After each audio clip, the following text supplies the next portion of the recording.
Welcome to VIP IAS academy. APSC group 1 previous year question paper అనాలిసిస్లో భాగంగా polity part 1 చేశామండి. 2018 question paper. So history 3 parts జరిగింది, history మొత్తం, and polity 1 part చేశాము.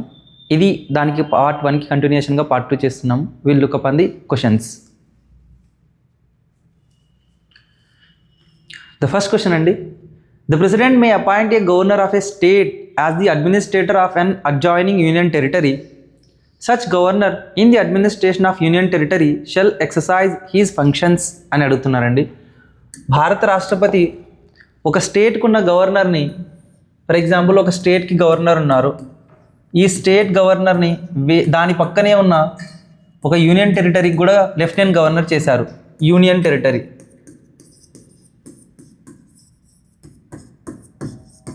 Union టెరిటరీకి lieutenant governor అంటారు.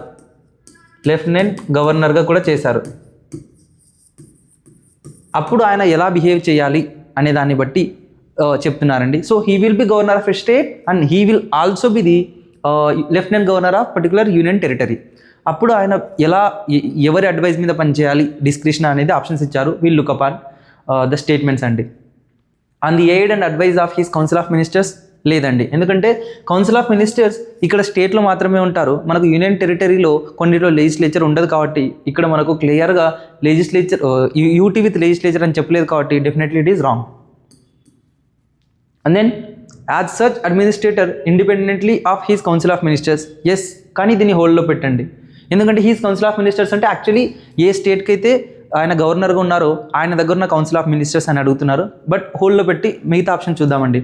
Governor can form his choice of council of ministers for aid and advice లేదండి, ఆయన ఎస్టాబ్లిష్ చేయలేరు, ఎందుకంటే అక్కడ ఆ యూటీలో లెజిస్లేచర్ ఉందో లేదో కూడా తెలీదు. How he can form the council of ministers? Definitely wrong. And a governor of a state can not be appointed as an administrator of union territory. Wrong అండి, ఎందుకంటే మనకు 1956లో భారత రాజ్యాంగం ఒరిజినల్ కాన్స్టిట్యూషన్లో కేవలం ఒక రాష్ట్రానికి ఒక గవర్నర్ మాత్రమే ఉండాలి అని క్లియర్గా ఉంది. కానీ 1956 స్టేట్ రీఆర్గనైజేషన్లో చాలా రాష్ట్రాలు మార్పులు చెందాయి కాబట్టి స్టేట్స్ రీఆర్గనైజేషన్ యాక్ట్లో ఏమని రాశారంటే a governor can be appointed for 2 or more states at the same time. A governor can also be appointed for a state at the same time for a UT simultaneously అని ఇందులో పొందుపరిచారు. కాబట్టి ఎందుకంటే ఇక్కడ చాలా స్టేట్స్ డివైడ్ అయ్యాయి, states and యూనిటీగా మారాయి కాబట్టి in order to make a convenience. ఇది wrong. So obviously our option is 2 is our required answer అండి. Will go to next question.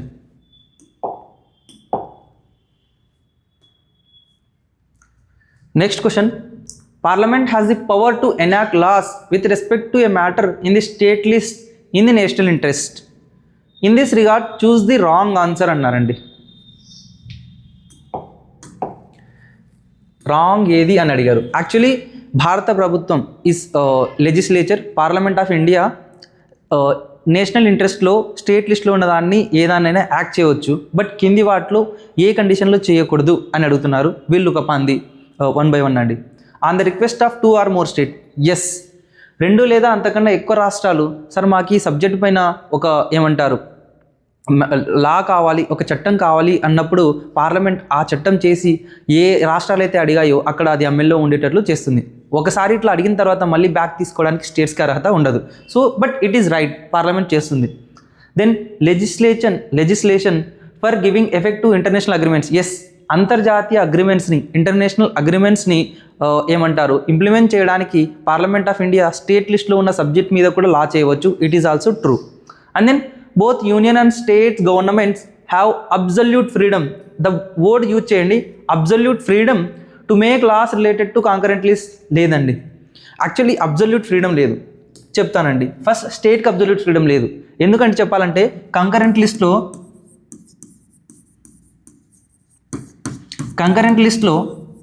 ఏదైనా చట్టం యూనియన్ గవర్నమెంట్ చేయవచ్చు లేదా స్టేట్ చేయవచ్చు, union government or state. But in case state ఒక చట్టం తెచ్చిన తర్వాత సేమ్ సబ్జెక్ట్ పైన యూనియన్ గవర్నమెంట్ ఒక చట్టం తెచ్చినప్పుడు ఇందులో ఉన్న ప్రొవిజన్స్ దీనికి అనుకూలంగా లేకపోతే ఇది మార్చుకోవాల్సి ఉంటుంది లేదా అది ల్యాప్స్ అయిపోతుంది. లేకపోతే ఇది ఫస్ట్ చట్టం తెచ్చింది ఐ మీన్ యూనియన్ గవర్నమెంట్ ఒక చట్టం తెచ్చింది కాంకరెంట్ లిస్ట్లో ఒక సబ్జెక్ట్ పైన, state governments need to make a law, but it can not be against the law made by the union government on the same subject. So ఇక్కడ ఎవరికి absolute freedom లేదు. So especially స్టేట్కి లేదండి. So it is also wrong. And ఏం select చేయమన్నారు? Wrong select చేయమన్నారు కాబట్టి okay. ఇది నెక్స్ట్ ఆప్షన్ కూడా చూద్దామండి. Inconsistency between laws made by the parliament and laws made by the legislature of states. అంటే ఈ ఇన్కన్సిస్టెన్సీ అంటే రెండు ఒకేలా ఉండకుండడం, అంటే స్టేట్ మరియు సెంటర్ మధ్యన తేడాలు రావడం చేసిన చట్టాల్లో. అలా ఉంటే అప్పుడు పార్లమెంటు ఒక అప్పర్ హ్యాండ్ తీసుకొని దాన్ని ఇంప్లిమెంట్ చేయడానికి, దాన్ని సబ్వర్ట్ చేయడానికి ఒక చట్టం తీసుకురావచ్చు. సో ఇది కూడా correct. So required answer is C. Absolute freedom లేదండి. భారత రాజ్యాంగంలో ఎవరికి అబ్జల్యూట్ ఫ్రీడమ్ లేదండి. పార్లమెంట్ సావరీన్ కాదు. ఎందుకంటే పార్లమెంట్ చేసిన చట్టాలని జ్యుడిషియల్ రివ్యూ ద్వారా సుప్రీంకోర్ట్ ఆఫ్ ఇండియా కొట్టేసిన సంఘటనలు చాలా ఉన్నాయి. It is not sovereign. Parliament sovereign కాదని ఎందుకంటున్నా అంటే ప్రతి హ్యూమన్కి ఫండమెంటల్ రైట్స్ ఉన్నాయి. సో ఏ ఫండమెంటల్ రైట్ని రద్దు చేయకుండా, అంటే ఏదైతే బేసిక్ స్ట్రక్చర్ ఉందో దాన్ని సబ్వర్ట్ చేయకుండా చట్టాలు తీసుకురావాలి. కాబట్టి definitely it's not a sovereign. So absolute అనే పదం వచ్చినప్పుడు ఇండియన్ పార్లమెంట్ కంటెక్స్లో 99.99% ఆర్ రాంగ్ అండి. This will help you in most of the cases. We'll go to next question.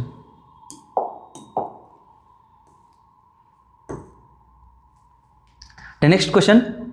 Due to the existence of which article the state cannot interfere and disposes a person's property except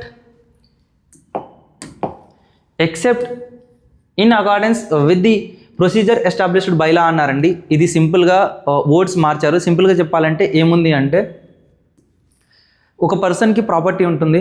ఆ ప్రాపర్టీని ఏదైనా government కేవలం ఒక లా చట్టం ప్రకారం తప్ప అతని యొక్క ఆస్తిని తీసుకోలేదు అని చెప్తున్నారు. ప్రొసీజర్ ఎస్టాబ్లిష్డ్ బై లా అంటే సింపుల్గా ఒక చట్టం ఒక ప్రొసీజర్ ఎస్టాబ్లిష్ చేసి ఉంటుంది. అక్కడ ఒక కంపెనీ పెట్టాలి లేదా రోడ్డు వెళ్తుంది అంటే గవర్నమెంట్ వెళ్ళి వాళ్ళకి కంపెన్సేషన్ ఇచ్చి అక్వైర్ చేసి వాళ్ళకి ఫుల్ కంపెన్సేషన్ ఇచ్చిన తర్వాతే కన్స్ట్రక్షన్ స్టార్ట్ చేయాలి. ఈ విధంగా కొన్ని రూల్స్ ఉంటాయి. ఆ రూల్స్నే ప్రొసీజర్ ఎస్టాబ్లిష్డ్ బై లా అంటారు. అలా మాత్రమే వెళ్ళాలి, వేరే విధంగా వెళ్ళకూడదని ఏ ఆర్టికల్ చెప్తుంది అన్నారు. బట్ ఇక్కడ ఏపీపీఎస్సీ డిడ్ ఏ మిస్టేక్. ఇందులో ఆప్షన్స్ రాంగ్గా ఇచ్చింది. ఎందుకంటే ఫస్ట్ మనకు right to property was a fundamental right article 31 కింద. కానీ ఆ ఫండమెంటల్ రైట్ని 44వ రాజ్యాంగ సవరణ కింద article 31 fundamental right for right to property.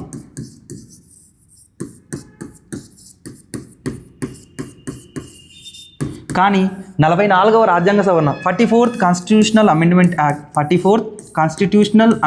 Act 1978, this fundamental right is abolished and made the right to property as a legal right under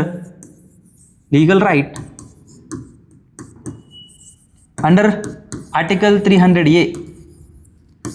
so ఇక్కడ options ఇచ్చేటప్పుడు ఏం చేశారంటే 300A అనేది మర్చిపోయారు. మిగతా అన్ని ఆప్షన్స్ రాంగ్గా ఇచ్చారు కాబట్టి దీన్ని డిలీట్ చేశారు.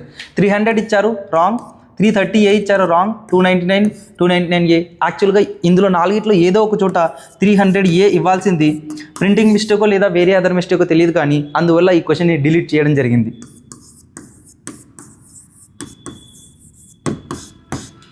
ఐ హోప్ యూ అండర్స్టాండ్ అండి. We will go to next question. The next question. The state government can pass a law imposing restrictions on goods imported from another states. Such law shall be moved in legislature of a state without the previous sanction of అన్నారండి. యాక్చువల్గా ఇక్కడ generally without the అనే దగ్గర with రావాలండి. This question actually with అనేది రావాలి ఈ as per my knowledge and subjected to correction. So ఇక్కడ క్వశ్చన్ ఏం చెప్తున్నారు అంటే, రెండు రాష్ట్రాల మధ్య ఏదైనా ఒక స్టేట్ మరియు ఇంకొక స్టేట్ ఉంది. ఈ రాష్ట్రాల మధ్య ఒక రాష్ట్రం ఇంకో రాష్ట్రం నుంచి గూడ్స్ ఇంపోర్ట్ చేయడానికి, అంటే ట్రేడ్ ఇంటర్ స్టేట్ ట్రేడ్ని రిస్ట్రిక్ట్ చేయడానికి తీసుకొచ్చే బిల్లు మీద ఇంట్రడ్యూస్ చేయాలంటే బిల్లుని రాష్ట్రపతి అనుమతి కావాలి. సో దాన్నే వీళ్ళు ద వర్డ్స్ అటు ఇటు తిప్పి అడిగారండి. సో ద ప్రియర్ శాంక్షన్ ఎవరిది కావాలంటే ది ప్రెసిడెంట్ ఆఫ్ ఇండియా, భారత రాష్ట్రపతి యొక్క అనుమతి కావాలి. ఎందుకంటే ఇంటర్ స్టేట్ ట్రేడ్ ఇండియాలో ఆర్టికల్ 19 ఏం చెప్తుంది అండి? Article 19 freedom of speech and expression, freedom to assembly, freedom to assemble, freedom to form union or association, freedom to move, freedom to reside, at the same time freedom to profession, freedom to profession, FREEDOM.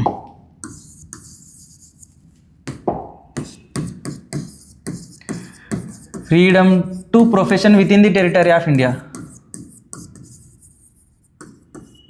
within territory of India.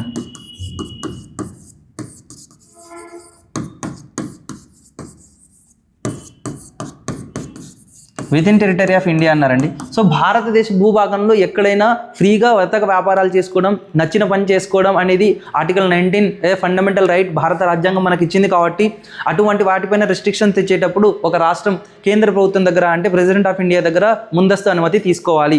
And ఈ question in and around దాని గురించి మాట్లాడుతుందండి. The required answer is the president of India.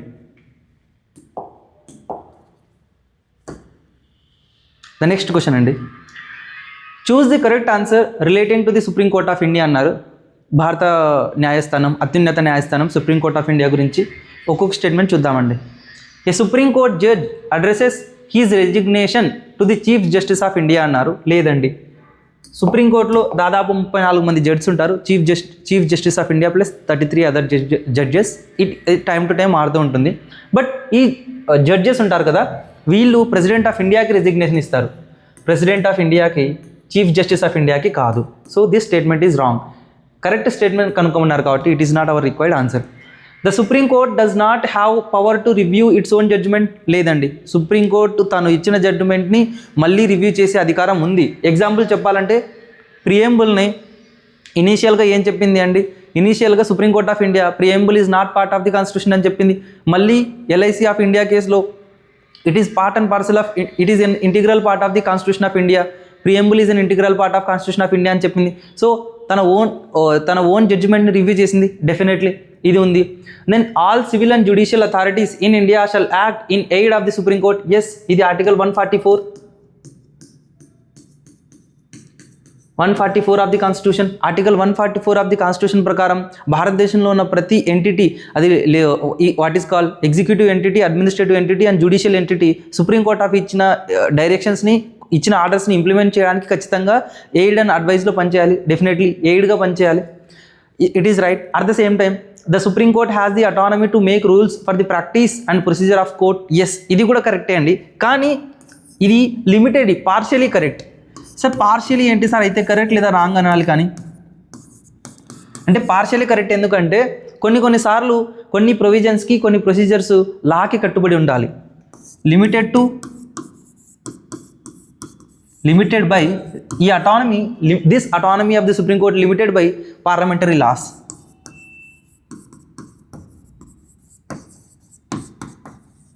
Parliamentary laws. At the same time, certain provisions and procedures required the president permission.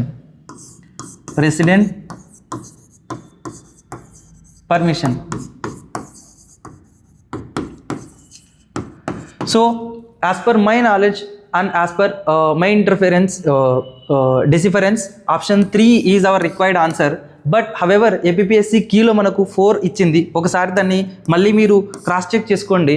And it is very subjected to correction. But 99.99% article 144 deals with the what is called all civil and judicial authorities in India shall act in aid of the supreme court అనేది correct అండి. It is absolutely correct and it is partially correct. If you give me a chance to select 3 or 4, I will definitely select 3 as a option. Next question చూద్దామండి.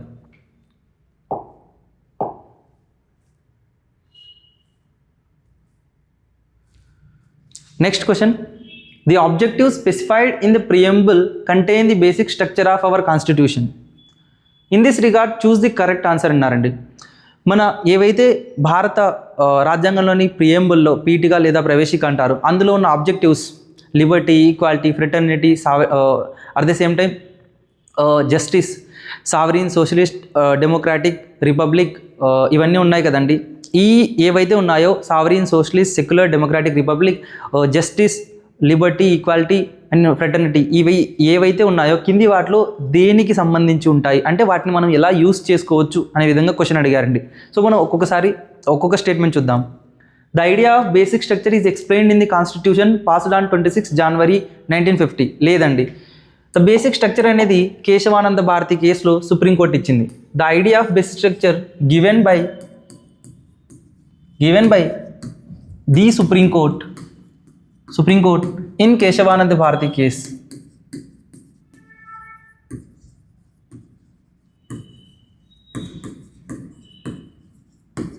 Bharati case 1973. In 1973, the Supreme Court of India gave the what is called interpretation of the basic structure of the Constitution, and it is a judicial interpretation not mentioned in the original Constitution of India, which was passed on 26 January. Actually, it is passed on 26 November 1949. The statement itself very wrong. Basic structure తెలియకపోయినా wrong కొట్టేయచ్చు. And then the basic structure means that which cannot be amended in exercise of the power under Article 368 of the Constitution of India. Yes. అంటే basic structure అంటే ఏంటి అంటే కొన్ని provisions, secular provision కానీ, democratic provision కానీ, parliamentary form of government కానీ, లేకపోతే what is call ఇండియాలో ఉన్న ఈక్వాలిటీ కానీ, లిబర్టీ, ఫ్రెటర్నిటీ, కొన్ని ఫండమెంటల్ రైట్స్ కానీ అమెండ్ చేయలేము. Larger part of the constitution of ఇండియాని అమెండ్ చేయలేము ఏవైతే బేసిక్ నేచర్లో ఉన్నాయో అవి. ఆ బేసిక్ స్ట్రక్చర్ అనేది time to time Supreme Court of India decide చేస్తుంది. కానీ భారత పార్లమెంటు దానికి ఇచ్చిన ఆర్టికల్ 368 రాజ్యాంగాన్ని అమెండ్ చేసే అధికారంలో భాగంగా బేసిక్ స్ట్రక్చర్ని అమెండ్ చేయలేదు, మిగతా పార్ట్ని అమెండ్ చేసుకోవచ్చు. So it is right. At the same time we will look up on the different options. The parliament is the supreme authority on the basic structure of our constitution. Supreme కాదండి, the guardian of constitution is our Supreme Court of India. Parliament supreme authority కానే కాదు. Courts have no jurisdiction on basic structure of Indian constitution. అసలు basic structure ఉందని చెప్పింది supreme court of India అండి. This option is very vague. So మనకు option 2 is our required answer అండి. Will go to next question. The next question, estimates committee related to which reform to ensure the efficiency of the following అన్నారు. First we'll understand what is efficiency. So what is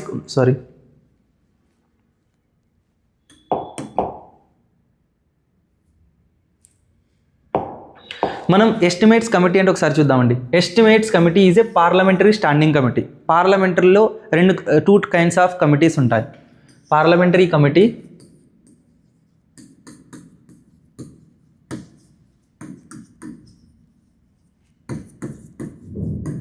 parliamentary కమిటీలో standing committee and ad hoc committees ఉంటాయి.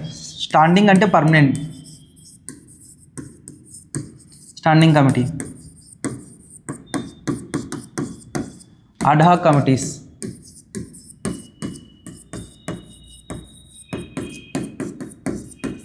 So ఇవి రెగ్యులర్గా every year establish చేస్తారు, ఇవి on డిమాండ్తో establish చేస్తారు. So ఇందులో మనకు ముఖ్యంగా ఫైనాన్షియల్ రిలేటెడ్ ఎస్టిమేట్స్ కమిటీ ఉంటుంది. ఈ estimates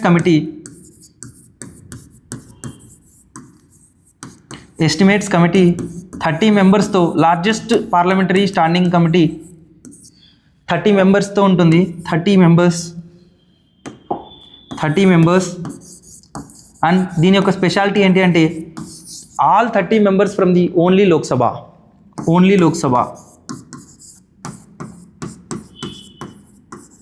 and largest parliamentary standing committee అని కూడా అంటారండి. ఇది ఏం చేస్తుంది అంటే ఈ యొక్క ఫైనాన్షియల్ రిలేటెడ్ ఎఫిషియన్సీ పెంచడానికి, ఫైనాన్షియల్ రిలేటెడ్ ఎస్టిమేషన్ చేయడానికి, ప్రాజెక్ట్స్కి, స్కీమ్స్కి and especially in the government budget the review చేయడానికి హెల్ప్ అవుతుంది. సో ఆప్షన్స్ చూద్దామండి. అడ్మినిస్ట్రేటివ్ రిఫార్మ్స్ కాదు, financial control reforms yes to some extent, new legislation అసలు కాదండి, ఎస్టిమేట్స్ ఫర్ డిఫరెంట్ ప్రోగ్రామ్స్ కాదండి, ఒక్కొక్క ప్రోగ్రామ్కి మినిస్ట్రీ ఇస్తుంది, ఓవరాల్ బడ్జెట్ ఎలా ఉంది ఫైనాన్షియల్ కంట్రోల్ అండ్ ఎఫిషియన్సీ పెంచడానికి, కాబట్టి it is about the financial control. Option 2 is our required answer అండి. The next question, most important components of secularism are mentioned below except అన్నారండి. యాక్చువల్లీ కింద ఇచ్చిన వాటిలో సెక్యులరిజంకి రిలేటెడ్ ఏంటి, ఏది అగెనెస్ట్ సెక్యులరిజం అనే విధంగా అడిగారు. Will look upon the statement by statement. Equality incorporated in article 14. Yes, article 14 ఏం చెప్తుంది అంటే article 14 states about rule of law and equality before law. అంటే there should not be discrimination based upon caste, religion, race, etc. Definitely right. Prohibition against discrimination. Yes 15 article 15 ఏం చెప్తుందండి? Prohibition of discrimination on the grounds of race, religion, caste, place of birth and gender. Definitely ఈక్వాలిటీని promote చేస్తుంది. I mean secularism అంటే religious బేస్డ్గా variation ఉండకూడదు. All religion citizens belonging to different religions should be treated equally. So అది okay. Sentiments of the majority of the people towards cow and against its slaughter respect చేయాలి. Definitely respect చేయాలి. Not applicable to irreligious persons or citizens. లేదండి, whether the citizen is following the particular religion or not, he should be secular, he should follow the secular principles. So our option D is our required answer. ఇది ఈ సెక్యులరిజంకి సంబంధం లేని పదం. Actually ఈ మూడు సెక్యులరిజంకి సంబంధం ఉన్నాయి. ఇతర మతాలని, మెజారిటీ మతాన్ని రెస్పెక్ట్ చేయడం, వాళ్ళ సెంటిమెంట్స్ని రెస్పెక్ట్ చేయడం, ఈక్వాలిటీ ప్రమోట్ చేయడం అనేది డెఫినెట్లీ రిలేటెడ్ టు సెక్యులరిజం. ఇక్కడ ఎక్సెప్ట్ అడిగారు కాబట్టి the 4 is our required answer. Next question, social justice enables the courts to uphold legislation except అన్నారండి. అంటే సోషల్ జస్టిస్ అనేది ఫస్ట్ ఒకసారి చూద్దామండి. What is social justice? తెలుగులో దాన్ని సామాజిక న్యాయం అంటారండి. Social justice, promoting social justice is principle enshrined in our DPSP, ఆదేశిక సూత్రాల్లో direct principles of state policy explains about the social and economic justice. ఆ సోషల్ జస్టిస్లో కోర్ట్స్ కింది వాటిలో దేన్ని యాక్సెప్ట్ చేయవచ్చు లేదా దేన్ని యాక్సెప్ట్ చేయకూడదు అని అడిగారు. Will look up on it. And it is a part of DPSP అండి, direct principles of state policy, DPSP.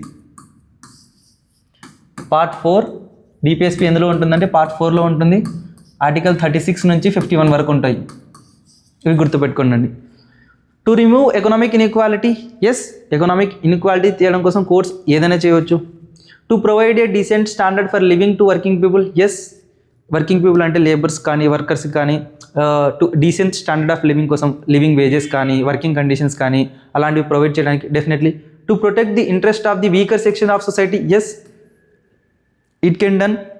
Weaker section అంటే డిజేబుల్ పర్సన్స్ కానీ, ఉమెన్ కానీ, చిల్డ్రన్ కానీ, విక్టిమ్స్ ఆఫ్ డిజాస్టర్ కానీ ఎవరైనా ఉండొచ్చు. ఇక్కడ to enact unquestionable laws to protect certain people of the society, ఇది తప్పండి. ఎందుకంటే it is not a social justice, it's a privilege. It is giving privilege. ఒక సెక్షన్కి ప్రివిలేజ్ ఇస్తున్నారు. Unquestionable laws to protect certain sections of society. ఇక్కడ certain అనేది weaker section కాదండి, certain sections of society అంటే ఫర్ ఎగ్జాంపుల్ అప్పర్ క్యాస్ట్ ఉంటారు ఎవరన్నా కానీ, అప్పర్ క్యాస్ట్ ఉన్న వాళ్ళందరూ ఎవరికి ఆన్సరబుల్ కాదు, వాళ్ళు మాత్రమే ఎలక్షన్లో పోటీ చేయాలి అని తీసుకొస్తే డెఫినెట్లీ రాంగ్. అప్పర్ క్యాస్ట్ ఉన్న వాళ్ళు ట్యాక్స్ కట్టకూడదు అంటే దట్ ఈస్ రాంగ్. సో దీన్ని అప్హెల్ చేయదు. సో ఎక్సెప్ట్ అన్నారు. ఇది సోషల్ జస్టిస్ కాదు, it's a privilege. So social justice కానీ ఇది ఒకటే, remaining are social, all 3 are social justice. ఇది social justice for weaker section, social justice for working people, social justice for poor. Economic inequality తీసేస్తే concentration of wealth ఉండదు. And thus the principle of DPSP, social జస్టిస్లో ఒక భాగం. So required answer is 4 అండి. Will go to next question.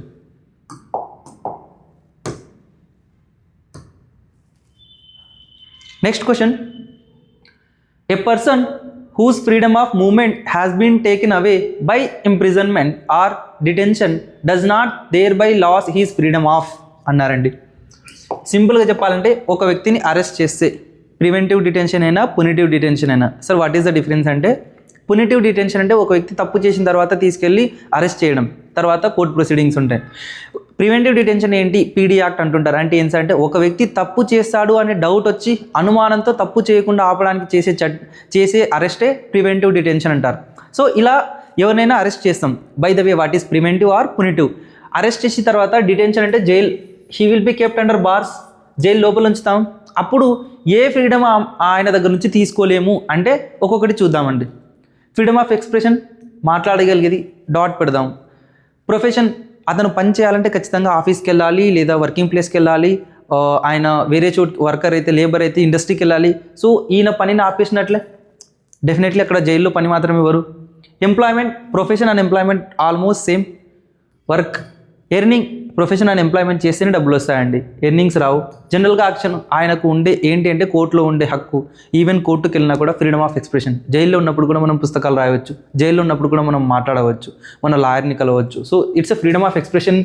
జైల్లో ఉన్నప్పుడు కూడా అతన్ని తీసుకోలేము అతని దగ్గర నుంచి అన్నారు. So it's a very logical question అండి. దీన్ని మనం ఎక్కడ పుస్తకాల్లో సార్ హౌ ఈస్ దిస్ అంటే, అట్ ద సేమ్ టైం జనరల్గా ఈ 4 ఒకటే సెలెక్ట్ చేయాలి. ఇది కాకుండా ఇది సెలెక్ట్ చేసినా ఇది సెలెక్ట్ చేసినా ఇది సెలెక్ట్ చేసినా ఈ 3 ఒకే మోడ్లో ఉంటాయి. ప్రొఫెషన్ ఉంటే ఎంప్లాయ్మెంట్ ఎందుకు ఉండదు, ఉంటుంది. So definitely profession employment almost similar కాబట్టి సో హౌ టు ఎలిమినేట్, ఈ 3 సిమిలర్గా ఉన్నాయి, ఆడ్ వన్ ఇదే ఉంది కాబట్టి ఈ విధంగా కూడా ఎలిమినేట్ చేయవచ్చు. సో ఓకే అండి, 50 క్వశ్చన్స్ అయిపోయాయి. If you want to continue this series please make a comment, like, share and subscribe, and it will your one like, your one comment gives a boost to us. Thank you.